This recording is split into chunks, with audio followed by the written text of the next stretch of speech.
তোমরা তো জানো না কখন তোমরা মরবা। শোনো, তুমি অপরাধ করিও যদি তোমার মনে হয় আল্লাহ তোমাকে দেখে না, তখন করিও। তুমি অপরাধ করিও যদি তোমার মনে হয় আল্লাহ তোমাকে জিজ্ঞেস করবে না, তুমি নিশ্চিত বেঁচে যাবা।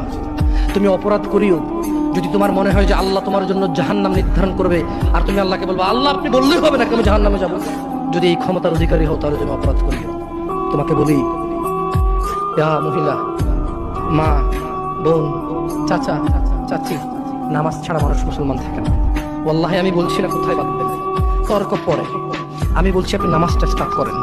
আমি বলছি না যে তারা ওই 20 রাকাত করবেন না 8 রাকাত করবেন। আমি বলছি যে আপনি পড়েন, 2 রাকাত হইল পড়েন। আমি বলছি যে আপনি ঈশার নামাজ 15 রাকাত দরকার নেই, আপনি শুধু 4 পড়েন। আমি কি বলছি সুন্নত বাদ দিতে? আমি বলছি যে তুমি পড়ছো না, শোনো, ভয় পেও না, ঈশার নামাজ 15 রাকাত তোমার উপরে ফরজ নয়। আমি তোমাকে না